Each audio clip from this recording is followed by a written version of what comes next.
Hello everyone, welcome back to our YouTube channel. तो हम binomial expansion chapter कर रहे थे। इसमें आज की नेक्स्ट क्लास हम शुरू कर रहे हैं। तो 4-5 क्लास हमारी हो चुकी है बाइनोमियल थ्योरम की, तो आप पहले उनको करिए, फिर ये क्लास देखना, अच्छे से समझ आएगा। ठीक है, तो आज हम पढ़ने वाले हैं मिडल टर्म्स। मिडल टर्म्स करने के लिए हम दो साइड बना लेते हैं। ठीक है, तो एक साइड हमने ले लिया 1 + x की पावर 10 और एक साइड हमने ले लिया 1 + x की पावर 11। सो TR+1 जब हम जनरल टर्म लिखेंगे दोनों साइड, सो TR+1 क्या होगा, NCR, यानी कि 10CR, क्योंकि R तो अभी आ रही है, और 1 की पावर 10 - R और x की पावर जो नीचे होता है R।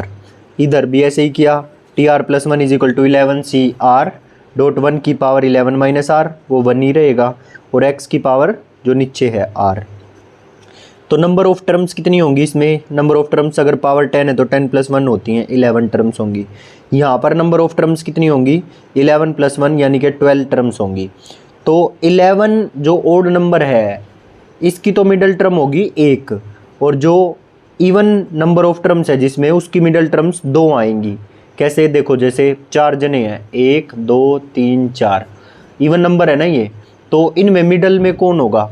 कोई भी नहीं होगा मिडल में। तो मिडल में तो 2 आएंगे, एक अकेला नहीं आ सकता, मिडल में 2 आएंगे। ठीक है, तो ये दोनों मिडल में हो जाएंगे। ऐसे ही 6 लोग हैं, जब भी 2 मिडल में आएंगे। मतलब जब भी आप इवन नंबर ऑफ टर्म्स लेंगे, तो जब बीच में इवन नंबर्स आएंगे मिडल टर्म्स, और जब ओड लोगे, जैसे 3 ले लो, 1 2 3, तो ये बीच वाला अकेला आ गया ना मिडल टर्म, एक मिडल टर्म आएगी। ऐसे ही कोई भी ओड नंबर लो, एक मिडल टर्म आएगी। तो मिडल टर्म निकालने का फॉर्मूला भी है, जब इवन नंबर ऑफ टर्म्स हो तो सीधा n/2 करो, एक टर्म आ जाएगी, और फिर n/2 + 1, मतलब अगर n/2 6 आया है तो नेक्स्ट n/2 + 1 7 आएगा, तो 6th और 7th मिडल टर्म्स हो जाएंगी। समझ आ गया? क्योंकि n कितना था यहाँ पर, नंबर ऑफ टर्म्स कितनी थी, 12 थी ना, तो 12/2 6th आएगी एक मिडल टर्म, और यहाँ पर n/2 + 1 7th आएगी मिडल टर्म। तो ये 2 मिडल टर्म्स आएंगी। और यहाँ जब ओड है तो एक मिडल टर्म आएगी। वो कैसे आएगी? n+1, जैसे यहाँ पर नंबर ऑफ टर्म्स 11 थी, तो 11 + 1/2 6th टर्म मिडल टर्म होगी। तो यहाँ मिडल टर्म कैसे निकालेंगे? 6th टर्म अगर मिडल टर्म होगी तो हम इसको किस फॉर्मेट में लिखेंगे? TR+1 के फॉर्मेट में 6 को, तो T5+1 लिखना पड़ेगा, है ना। T5+1 लिखना पड़ेगा, तो R की वैल्यू कितनी हो गई? 5। सो 10C5 डॉट 1 की पावर 10 - 5, वो 1 ही हो जाएगा, डॉट में x की पावर जो नीचे है 5। ठीक, so this is the middle term of this expression, जो कि T6 = 10C5 डॉट x की पावर 5 हो गई, क्योंकि 1 तो किसी से भी मल्टीप्लाई होके वही नंबर आ जाएगा। और यहाँ हमको 6th और 7th टर्म निकालनी है, तो 6th टर्म जैसे वो निकाली ही, वैसे ही T5+1 करके 11C5, क्योंकि यहाँ पर n की वैल्यू 11 थी, 11C5 डॉट 1 की पावर 11 - 5, वो लिखो चाहे मत लिखो, डॉट में x की पावर जो नीचे है 5। और ऐसे ही 7th टर्म निकालेंगे 6+1 करके, 11C6 डॉट 1 की पावर 11 - 6 और x की पावर जो नीचे है 6। क्लियर? सो ये हमने मिडल टर्म निकालनी सीख ली। तो चलिए नेक्स्ट पेज पे, अब बारी आती है क्वेश्चंस की। हाँ, so what is the coefficient of the middle term in the binomial expansion of this expression. हमें बताना है कि मिडल टर्म के कोफिशिएंट्स क्या क्या होंगे। पहले तो नंबर ऑफ टर्म लिखो, इसमें कितनी होंगी? पावर 4 एंड द 4 + 1 5 टर्म्स होंगी, टोटल नंबर ऑफ टर्म्स। तो ओड नंबर है ना ये, तो मिडल टर्म क्या आएगी? 5 + 1/2, यानी जो थर्ड टर्म होगी वो मिडल टर्म होगी। तो थर्ड टर्म निकाल लो। तो थर्ड टर्म निकालने के लिए क्या करेंगे? T2 + 1, n कितना था? 4, 4C2 2x की पावर 4 - 2 2 डॉट 3y की पावर जो नीचे होता है 2। इसको सोल्व करेंगे तो x² डॉट y की पावर 4, सोल्व कटा के कितना आ जाएगा? 6.4 डॉट 6.4 डॉट 9, ये 9 है। ठीक है, इसको गुणा करेंगे तो 216 आ जाएगा। सो x² y की पावर 4 का कोफिशिएंट कितना आ जाएगा? 216। क्या कहा था इसने? जो मिडल टर्म है उसका कोफिशिएंट बताना है, तो मिडल टर्म ये आई है, तो इनका कोफिशिएंट क्या होगा? 216। होप क्लियर हो गया होगा। अब आगे देखना। Let the coefficient of the middle term of the binomial expansion of this, let the coefficients of middle term of the binomial expansion of this be alpha, मतलब जो कोफिशिएंट्स होंगे इसकी मिडिल टर्म के वो अल्फ़ा दे दिए, alpha दे दिया। And those of two middle terms of the expansion this, मतलब ये ओड नंबर होगा और ये इवन नंबर होगा। तो जो दो मिडिल टर्म्स आएंगी इसकी वो मान ली बीटा एंड अल्फ़ा। तो हमें रिलेशन बताना है अल्फ़ा और बीटा में, अल्फ़ा बीटा गामा में क्या होगा। तो मैंने क्या किया, n की वैल्यू को 1 पुट कर लिया, ठीक है। n की वैल्यू को अगर मैं 1 पुट कर लेता हूँ यहाँ पर, तो 1 + x का स्क्वायर हो जाएगा ना, 1 + x का स्क्वायर। और यहाँ पर कितना हो जाएगा, अगर मैं n की जगह 1 पुट करता हूँ तो 2 में से 1 गया, 1 आ जाएगा, 1 + x की पावर 1। यहाँ पर नंबर ऑफ टर्म्स कितनी आएंगी, 3। स्क्वायर खोल लो, a² + b² + 2ab, 3 आई ना टर्म्स। और यहाँ पर टर्म्स कितनी आएंगी, 2, क्योंकि ये तो एज इट इज़ रहेगा, ठीक। तो यहाँ की मिडल टर्म कितनी दे रखी है, अल्फ़ा दे रखी है। जो इसको खोलने पर मिडल टर्म आएगी वो अल्फ़ा दे रखी है। तो इसकी मिडल टर्म का कोफिशिएंट 2 है, तो वो अल्फ़ा के बराबर दे रखा है, तो अल्फ़ा इज की वैल्यू कितनी हो गई, 2। अब आगे देखो, यहाँ पर 1 + x की पावर 1, तो ये तो दोनों ही मिडल टर्म में आ जाएंगे, क्योंकि इवन नंबर है और 2 ही टर्म है, तो दोनों ही मिडल टर्म हो जाएंगी। सो बीटा की वैल्यू हो गई 1 और गामा की वैल्यू भी हो गई 1, क्योंकि कोफिशिएंट्स की वैल्यू बीटा और गामा दे रखी थी, जो मिडल टर्म के कोफिशिएंट्स हैं उनकी वैल्यू, ठीक। तो बीटा हो गया 1 और गामा हो गया 1। तो अल्फ़ा कितना आया था, 2, और बीटा और गामा कितने आए थे, 1 1। तो अल्फ़ा = बीटा + गामा, ये रिलेशन है, ठीक है। सो C is the correct answer, क्योंकि 1 + 1 2 के बराबर होते हैं ना, मतलब बीटा + गामा अल्फ़ा के बराबर आ गया। So C is the correct answer. Now come to the next page. देखिए नेक्स्ट क्वेश्चन है, coefficient of middle term of the expansion this, coefficient of the middle term of the expansion this, ठीक है। इस expansion के जो middle term के coefficient होंगे वो बताने क्या क्या होंगे। सो नंबर ऑफ टर्म्स कितनी होंगी, 2n + 1 होगी। और 2n + 1 क्या होता है, ओड नंबर होता है ना 2n + 1, क्योंकि 2n तो हमेशा इवन नंबर रहेगा और 2n + 1 ओड, तो इसमें ओड नंबर ऑफ टर्म्स हैं इस एक्सप्रेशन में, ओड नंबर ऑफ टर्म्स। जब ओड नंबर ऑफ टर्म्स होती हैं तो मिडल टर्म 1 आती है, ठीक है। और मिडल टर्म निकालने का फॉर्मूला क्या होता है, जितनी नंबर ऑफ टर्म्स है उसमें 1 जोड़ दो और डिवाइड बाई 2 कर दो। सो मिडल टर्म कौन सी होगी, n + 1th term middle term होगी, n + 1th term middle term होगी, ठीक। और n + 1th टर्म मेरे को निकालनी है, तो n + 1 को कैसे लिखूंगा, r + 1 करके लिखते हैं ना, तो इसको मैं कैसे लिख दूंगा, n + 1 का 1, ऐसे ही कैसे लिख दूंगा, ठीक है। सो r की वैल्यू n हो जाएगी, r की वैल्यू यहाँ पर, ठीक। तो क्या होगा, टोटल पावर थी 2n, 2nc r होता है, r की वैल्यू n है यहाँ पर, 2nc n डॉट 1 की पावर तो कुछ भी हो, 2n - n, वैसे 1 की पावर n बनेगी, 2n - n करके वो लिखो या मत लिखो, x की पावर जो नीचे है वो n। तो ये आ गई मेरी मिडल टर्म, और इसका कोफिशिएंट कितना आ गया, 2nc n। और 2nc n को जब मैं खोल के लिखूंगा तो 2nc n क्या बनेगा, ऊपर 2n फैक्टोरियल, 2n फैक्टोरियल, और नीचे 2n - n factorial, 2n - n factorial dot n factorial, है ना, यही है ना, ऐसे ही लिखा जाएगा, बताओ। तो जब मैं इसको ओपन करूँगा 2nc n को नीचे करके भी दिखाया हुआ है इसका प्रूफ, वो उसकी वैल्यू क्या आएगी, 2 की पावर n बार और 1.3.5 × 2n - 1 और नीचे n का फैक्टोरियल। अब आप कहोगे ये कैसे आया, इसका नोट नीचे गिवन है। 2nc n किसके बराबर होता है, 2nc n, 2nc n होता है 2n factorial upon 2n - n, n factorial, और n फैक्टोरियल जो नीचे हो वो भी नीचे आएगा, n फैक्टोरियल। जब इसको मैं ओपन करूँगा 2n फैक्टोरियल को, तो कैसे ओपन करना पड़ेगा, 2n × 2n - 1 × 2n - 2 × 2n - 3 and so on 3 2 1, ऐसे ही ओपन होगा। और नीचे क्या है, n factorial dot n factorial है, येस और नो। तो मैंने इवन टर्म्स जो थी उनको अलग कर लिया और ओड जो टर्म्स थी उनको अलग कर लिया, और नीचे n factorial as it is, ठीक है। अब आगे देखिए, तो यहाँ से क्या हुआ, टोटल n टर्म्स थी ये, येस और नो। तो 2 को अगर मैं n टाइम्स बाहर निकालूंगा, मतलब पहले ये वाला 2 बाहर निकाला, फिर ये कॉमन लेके बाहर निकाला, तो ऐसे ही मैं 2 को बाहर निकालूंगा तो n 2 की पावर n बाहर आएगा, क्लियर। और अंदर क्या बचेगा, सिंपल n, यहाँ पर n-1, यहाँ पर n-2, और करते करते लास्ट में 2.1 लास्ट में ये बचेगा, ठीक है।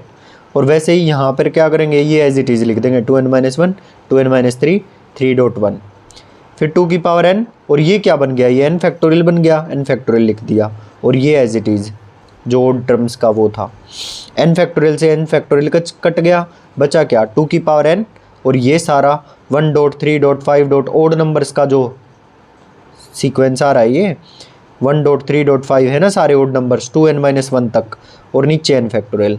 तो 2n-Cn की वैल्यू आपको याद रखनी है, 2 की पावर n, अगर याद ना भी रहे तो करके देख लेना, और तो कोई इलाज नहीं है। 2 की पावर n, 2n-Cn की वैल्यू होती है 2 की पावर n, और ऊपर ओड टर्म्स की series 1.3.5 and so on up to 2n-1 तक, और नीचे n फैक्टोरियल।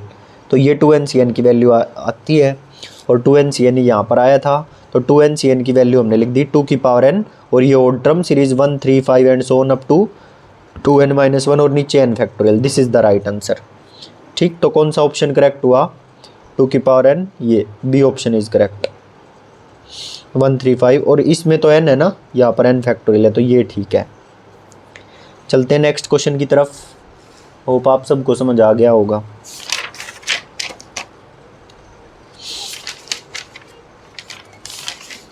नेक्स्ट है the term independent of x in the expansion, the term independent of x in the expansion of 1, मतलब x की power 1 plus 1/x की power 1 की power 2n, तो ये हमें गिवन है। तो टर्म इंडिपेंडेंस ऑफ x निकालने के लिए क्या होता था, जो पावर है पहले उसकी गुणा हम करते थे इसकी ये पावर के साथ, तो 2n इंटू 1 कितना आ जाएगा 2n, r is equal to 2n। और फिर इंडिपेंडेंट ऑफ x निकालनी है, इंडिपेंडेंट ऑफ x में हम क्या करते थे, देखो फॉर्मूला दिखाई देता हूँ मैं आपको, शायद कल ही किया है हमने ये फॉर्मूला इंडिपेंडेंट ऑफ x वाला, देखो ये रहा, मिल गया। जैसे ax की पावर अल्फ़ा प्लस 1/bx की पावर बीटा और इसकी होल पावर n है, तो for the coefficient of x की पावर m, r की वैल्यू क्या होगी कोफिशिएंट ऑफ x की पावर m के लिए n इंटू अल्फ़ा, माइनस में जो इसकी पावर है m, जो जिसका कोफिशिएंट निकालना है, तो इसकी हो गई माइनस में m अपोन में इन दोनों का जोड़ अल्फ़ा प्लस बीटा। और जब इंडिपेंडेंट ऑफ x निकालना हो तो m की वैल्यू 0 लेंगे, मतलब n अल्फ़ा तो ऐसे का ऐसे, माइनस में 0 अपोन में अल्फ़ा प्लस बीटा, सब कुछ सेम। तो वही काम है, सेम क्वेश्चन है यहाँ पर। 2n इंटू 1, ठीक है। और माइनस का इंडिपेंडेंट ऑफ x निकालना है तो माइनस का 0 करना पड़ेगा, वो लिखो चाहे मत लिखो, अपोन में 1 + 1 सोल्व करेंगे, r की वैल्यू n के बराबर आ जाएगी, ठीक है। और r की वैल्यू आ गई n के बराबर। अब देखो क्या निकालना है, term independent of x in the expansion of this, तो r की वैल्यू आ गई, सो tn+1 निकाला मैंने, ठीक है, क्योंकि r की वैल्यू कितनी आई है मेरी, n आई है। और जो मैं जनरल टर्म लिखता हूँ उसमें tr+1 लिखते हैं ना हम, tr+1, तो r की वैल्यू मेरी n आ गई, तो मैं tn+1 निकालना पड़ेगा ना यहाँ पर, क्योंकि r की वैल्यू आई है, ये ना कि और किसी चीज़ की। सो tr+1 ही लिखते हैं हम, तो यहाँ पर इसलिए tn+1 निकालना पड़ेगा अब, क्योंकि r की वैल्यू n आई है। फिर आगे देखो, टोटल पावर क्या थी 2n CR होता है, NCR, और n की वैल्यू है 2n लिख दिया, r की वैल्यू कितनी आई है n, 2n Cn हो गया। x की power 2n minus n, 1/x की पावर जो नीचे है n, ठीक है। तो x की पावर n से x की पावर n कट जाएगा, बचेगा क्या 2n Cn, और 2n Cn अभी करके आए हम, 2 की power n 1.3.5 and so on up to 2n-1 upon n factorial, ये होता है। So this is the right answer. अब आगे देखो, find the coefficient of x² .y³ in the expansion of x + y + z की पावर 6। हमें इसका coefficient बताना है क्या होगा इसके एक्सपेंशन में, ठीक है। तो सबसे पहले हम क्या करेंगे, जनरल टर्म लिखेंगे, और जनरल टर्म हमें तो ax + by टाइप के एक्सप्रेशन की पता है, 3 वालों की थोड़ी पता है। तो हम क्या करेंगे, जो आगे x + y है उसको कंबाइन कर लेंगे, और पीछे प्लस में z, इसकी whole power 6। So tr+1 is equal to, tr+1 की वैल्यू क्या आएगी, tr+1 की वैल्यू जो पावर है 6 CR एक्स प्लस वाई की पावर 6 माइनस आर और जेड की पावर जो नीचे है आर, ठीक। और जेड की पावर मुझे कितनी चाहिए यहाँ पर, जिसका कोफिशिएंट निकालना है उसमें जेड की पावर कितनी चाहिए, 1 चाहिए। तो आर की वैल्यू 1 ले लो, ठीक है। और आर की वैल्यू 1 लोगे तो ये कितना हो जाएगा, एक्स प्लस वाई की पावर 5 हो जाएगी। यस और नो, यहाँ तक कोई डाउट? No doubt, okay. तो अब यहाँ देखो x प्लस वाई की पावर 5, जब x प्लस वाई की पावर 5 निकालोगे तो क्या आएगा, 5CR, इसके जनरल टर्म लिखो फिर 5CR TR प्लस 1 लिखो, मतलब TR plus 1, 5CR dot x की power 5 minus r dot y की पावर आर। तो यहाँ पर मेरे को y की कितनी चाहिए वैल्यू, 3, तो r की वैल्यू यहाँ पर 3 ले लो। तो y की 3 और यहाँ x की कितनी आ जाएगी, 2। सो x प्लस वाई की पावर 5 कितनी आ गई, 5C3 dot X square Y cube, X square Y cube, ठीक। तो इसकी वैल्यू मैंने पुट कर दी 6C1 एज इट इज़, और इसकी वैल्यू खोल ली थी, वो क्या आ गई 5C3 into X square dot Y cube, X square dot Y cube, clear, 5C3। तो इसकी जगह जब मैं एक्स स्क्वायर और वाई क्यूब पुट करूँगा और जेड की पावर 1 आ ही गया, तो उनका कोफिशिएंट क्या हो जाएगा, 6C1 और यहाँ से आया 5C3। देखो मैं लिख के दिखा देता हूँ, 6C1 डॉट, इसकी वैल्यू हमने क्या निकाली है, ये निकाली है, इसको पुट करो 5C3 dot X square dot Y cube dot Z की पावर 1। और हमको चाहिए था कोफिशिएंट, फाइंड कोफिशिएंट, तो इनका कोफिशिएंट कौन है, 6C1 और 5C3, लिख दिया इज इक्वल टू, अब इसको सोल्व कर दो, आंसर आ जाएगा। 6C1 कितना होगा, 6 ही होगा ये तो, ठीक। और 5C3, 5 को 3 बार लेके जाओ, 5 इंटू 4 इंटू 3, और नीचे 3 फैक्टोरियल, 3 इंटू 2, काटेंगे जब 6 से 6 कट, कितना आएगा, 60 आंसर आ जाएगा, ठीक है। अब चलिए नेक्स्ट पेज पे। अब इसी को करने का मेथड नंबर 2 है।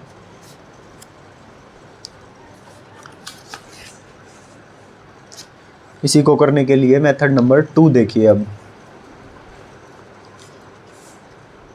Method number 2, X square dot Y cube dot Z की पावर 1, और एक्सपेंशन किसका देखना था, X plus Y plus Z की पावर 6 का। सो हम क्या करेंगे, सबसे पहले शॉर्टकट है ये करने का, सबसे कम पावर जेड की है, सबसे कम पावर किसकी है, जेड की है, ठीक। जिसका कोफिशिएंट हमें चाहिए उसमें सबसे कम पावर किसकी है, जेड की। सो 6 के साथ किसका आएगा, जिसकी सबसे कम पावर है, 6C1 इंटू, ठीक। तो 6C1, फिर आगे क्या लेंगे, जैसे पहले तो पूरा 6 लिया, फिर अगले वाले में एक कम लेंगे 6 से, 5C2, उसके बाद किसकी लेनी है, x या y की किसी की भी पावर लिख दो, यहाँ पर x की लिख दो या y की लिख दो, तुम्हारी मर्जी है, ठीक। बट ऊपर क्या आएगा, जैसे यहाँ 6 था तो अब की बार एक कम आएगा यहाँ पर, तो यहाँ पर आएगा 5C2, x की या y की किसी की भी पावर लिख दो। अब आगे कोफिशिएंट ऑफ x कितना है, 1, कोफिशिएंट ऑफ y कितना है, 1 का क्यूब, और कोफिशिएंट ऑफ z कितना है, 1 की पावर 1, ठीक। ऊपर उनकी रिस्पेक्टिव पावर्स लिखनी है, कोफिशिएंट x का 1, और इसकी रिस्पेक्टिव पावर क्या होगी, x की, x स्क्वायर थी तो 1 का स्क्वायर, और कोफिशिएंट ऑफ y कितना है, 1, और पावर कितनी थी y की क्यूब, तो 1 का भी क्यूब हो जाएगा। z की पावर कितनी है, 1, तो इसकी भी पावर 1 हो जाएगी, ठीक है। तो ये शॉर्टकट है करने का, इस तरह से भी आप निकाल सकते हो। जैसे एक शॉर्टकट से करके देखते हैं क्वेश्चन होता है या नहीं।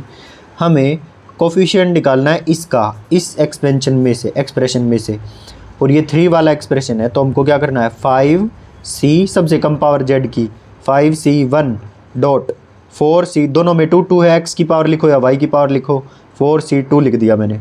अब जो x का कोफिशिएंट कितना है, 1, और उसकी पावर जो है वो 1 का स्क्वायर। अब आगे सॉरी कोफिशिएंट हमको, अच्छा एक गलती कर दी मैंने, जो हम कोफिशिएंट देख रहे हैं ना, जो ऊपर वाले क्वेश्चन में भी कोफिशिएंट देखे थे, वो हमें इनके कोफिशिएंट नहीं देखने, मैं गलती से ये बता गया, कोफिशिएंट इनके देखने, एक्स वाई और जेड के, क्लियर। यहाँ पर 1 1 1 कोफिशिएंट थे तीनों के, तो वे 1 1 1 हम लिखेंगे। तो x का कोफिशिएंट जब देखा 1 था तो 1 पुट कर दिया। अब x की पावर कितनी है, 2, तो 1 की पावर 2 हो जाएगी। y का कोफिशिएंट 1 है, 1 लिख दिया। इसकी पावर कितनी है, 3, 1 की पावर 3। z का कोफिशिएंट 1, 1 की पावर कितनी है, 1, पावर 1 लिख दिया। इसको सॉल्व कर दो, आंसर आ जाएगा। अब same find the coefficient of this, इसका कोफिशिएंट निकालना है इसमें, तो सबसे पहले क्या करेंगे, 5c सबसे कम पावर z की है, 5c 1 डॉट 5 के बाद 4 आएगा, 4c x या y में से किसी की भी पावर लिख दो, 4c2 मैंने x की लिख दी मान लो पावर, ठीक है, 4c2 हो गया। x का कोफिशिएंट 1 का स्क्वायर, x का स्क्वायर है तो 1 का भी स्क्वायर, y का कोफिशिएंट 2 लिख दिया, y का स्क्वायर है तो 2 का भी स्क्वायर, z का कोफिशिएंट कितना है 1 और इसकी पावर कितनी है 1, तो 1 की पावर 1।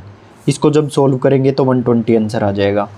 ठीक, नेक्स्ट क्वेश्चन आपके लिए होमवर्क है, find the coefficient of x की पावर 4, x की पावर 4 का कोफिशिएंट बताओ इन the expansion of this.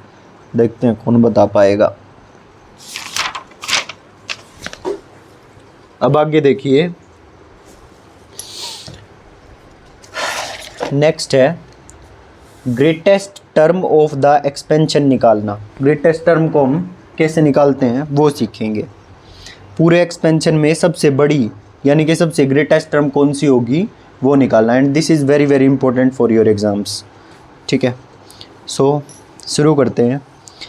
a plus B X की power n, a plus B X की, थोड़ी देर के लिए सुनते जाना, समझ में आ जाएगा। ठीक है, थोड़ी देर के लिए पेशेंस बनाए रखना बस।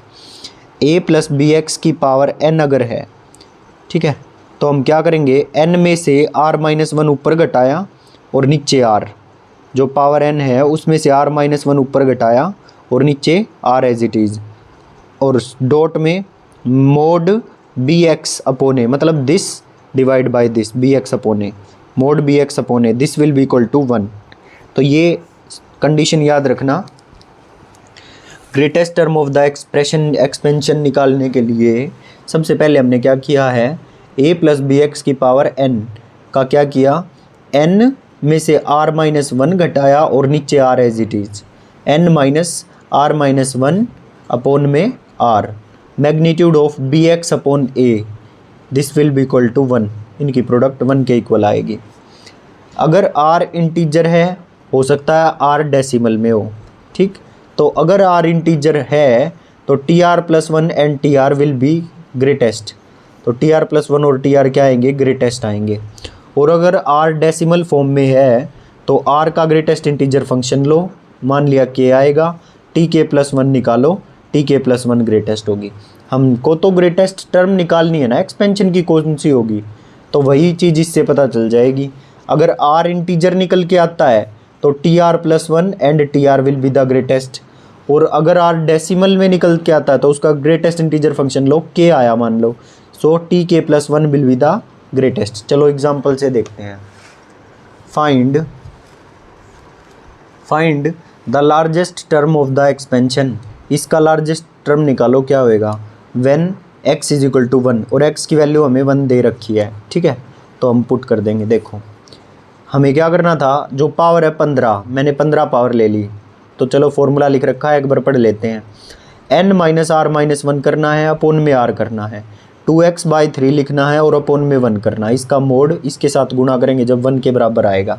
n की वैल्यू कितनी थी, 15, तो 15 माइनस r, और साइन चेंज हो जाएगा, ब्रैकेट खुलेगा तो -r+1 अपोन में r, 15 जमा में 1 कितना हो जाएगा, 16, 16 माइनस r अपोन में r हो जाएगा, और ये एज इट इज़। तो ये तो पॉजिटिव नंबर है ना, x की वैल्यू अगर मैं 1 पुट कर देता हूँ तो 2/3 पॉजिटिव रियल नंबर है, तो उस पर मोड लगाओ या मत लगाओ एक ही बात है। तो 3 ऊपर जाएगा, 2 नीचे आ जाएगा, 3/2। r की वैल्यू कितनी निकल के आएगी, 6.4 निकल के आई, और 6.4 का हम ग्रेटेस्ट कैसे निकालेंगे, अगर डेसिमल में आती है r की वैल्यू तो हम उसका ग्रेटेस्ट इंटीजर फंक्शन ले लेते हैं। तो 6.4 का ग्रेटेस्ट इंटीजर फंक्शन कितना होगा, 6। सो फाइंड t6+1, ना कि t5+1, क्योंकि ये r की वैल्यू आई है मेरे पास 6, समझ रहे हो, r की वैल्यू निकल के आई है 6, और ये हमारा क्या होता है, tr+1 होता है। तो गलती मत कर देना, r की वैल्यू 6+1 पुट होगी, r की वैल्यू 6 पुट होगी और साथ में +1 अलग से आएगा, क्योंकि यहाँ tr+1 होता है जनरल टर्म में। फिर लिखा मैंने, n की वैल्यू कितनी थी, 15, n की वैल्यू 15 थी ना, ये रही, तो 15c6 डॉट 2x/3 की पावर 15 में से 6 गए, कितना आएगा, नहीं पहले तो 1 आएगा ना, 1 की पावर 15 माइनस 6, तो वो लिखो चाहे मत लिखो, फिर 2x की पावर जो नीचे है 6 वो हमने लिख दिया। तो सॉल्व करेंगे तो 15c6 और x की वैल्यू 1 पुट कर देना, क्या हो जाएगा 2/3 की power 6। So this is our answer 15c6 2/3 की power 6। Now come to the next question.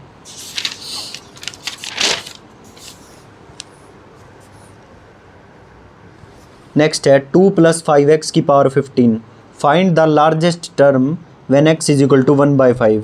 x की वैल्यू 1/5 दे रखी है, हमको लार्जेस्ट टर्म निकालनी है इस एक्सप्रेशन की। तो इस एक्सप्रेशन की लार्जेस्ट टर्म निकालने के लिए सबसे पहले हमें r की वैल्यू चाहिएगी। तो क्या करेंगे, फॉर्मूला क्या होता है, n - r - 1 अपॉन में r dot magnitude 5x upon में 2, इनकी गुणा 1 के बराबर होगी। तो n की वैल्यू है 15 पुट कर दी, 15 - r - 1 upon r is equal to, और x की वैल्यू 1/5 थी, 5 से 5 कट जाएगा, 1/2 बचेगा, 2 ऊपर चला जाएगा। तो कितना आया 2 के बराबर। तो यहाँ से हम सोल्व करके क्रॉस मल्टीप्लाई करके r की वैल्यू निकाल लेंगे। r की वैल्यू कितनी आई 16/3। जब ग्रेटेस्ट इंटीजर फंक्शन लेंगे इसका r का 16/3 को डेसिमल में ले जाओ, 5 पॉइंट कुछ आएगा, तो इसका ग्रेटेस्ट इंटीजर क्या आएगा 5। और जब भी r की वैल्यू पॉइंट्स में आए तो उसकी ग्रेटेस्ट वैल्यू किस पे आएगी, जो उसका ग्रेटेस्ट इंटीजर होगा, है ना, यही किया था ना। तो इसकी वैल्यू ग्रेटेस्ट वैल्यू 5 पे आएगी। तो ये क्या होता है TR+1 होता है, TR+1। So this will be equal to T5+1, तो that will be equal to किसके बराबर होगा NCR, मतलब 15C5 डॉट 2 की पावर 15 - 5 10, ठीक, डॉट 5x की पावर, जो ये था 5x की पावर कितनी हो जाएगी, जो नीचे है 5।